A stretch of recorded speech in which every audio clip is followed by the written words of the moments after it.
do we have free will? I used to believe in complete and ultimate free will, where at any moment you could choose anything. The possibilities would be endless. Like right now, I could keep talking or throw my phone out the window, or I could jump out the window. But I've changed my mind. So what I used to think is that we were all born with the ability to choose. The past may influence you, sure, but in the end, you're in full control. And if you mess up, well, that's just your choice, nothing else. What made me rethink my philosophical viewpoint on this was I connected what I knew about genetics and free will, because genetics and your environment deeply and greatly influence who you are. Like a quick example is the whole debate of nature versus nurture. I don't think it's one or the other, but it just, how much is it one or the other? I personally think for most things, nature wins out at 60% or whatever. Anyways, back to the genetics thing. So your genes shape your personality, your intelligence, your temperament. That's why identical twins, even when raised apart, end up with shockingly similar careers, habits, even the same type of person they marry. So our genetics have a very strong hold on us. Then there's the environment. Imagine you grow up somewhere where failure is normal, and not in a learn from it way, but in a don't even bother trying way. Your entire reality says play it safe,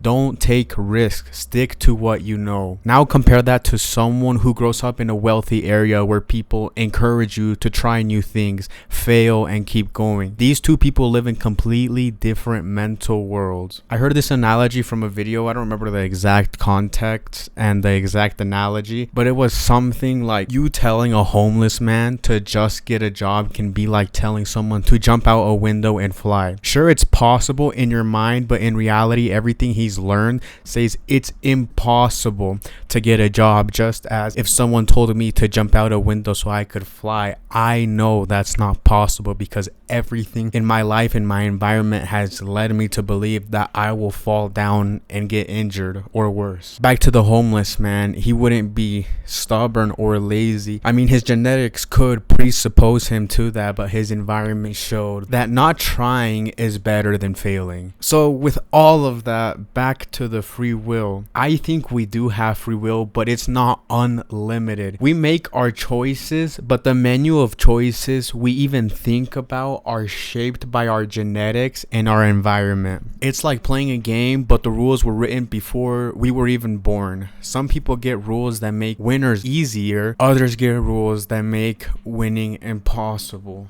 So your genetics and environment will dictate how you choose or react to certain things. I think that's obvious, but some people would be more limited in the options they have, in the free will they have, than others. So here's where I've landed. We don't really have free will in the way most people imagine it. We're not sitting outside of our past able to choose anything at random. Instead, we make choices, but the menu of choices we even think about is shaped by our genetics and our environment. So yeah, we have freedom within our nature, but not unlimited freedom. Not everyone has the same set of options available to them. That's why I'd say I lean way more towards compatibilism, the view that free will exists, but only inside the boundaries that life has already set us. The Google definition is the philosophical view that free will and casual determinism are compatible, meaning that even if every event is causally necessitated, humans can still possess free will. This concept seeks to resolve the tension between the idea of a predetermined universe in the intuitive sense of human choice by redefining free will as the ability to act accordingly to one's own will or desires, free from external coercion or physical inability. So for me, it's not about denying responsibility. It's about understanding that not everyone's freedom looks the same because their options were never the same to begin with. Also, this isn't about taking away responsibility, but responsibility as a social construct is mostly just to a point blame. So yeah, those are my thoughts on the whole free will thing and how our genetics and nature influence us. I'm sure there's a whole bunch of smarter people who've already talked about this, but I hope you enjoyed the video. Let me know your thoughts down in the comments, and I'll see you in the next one.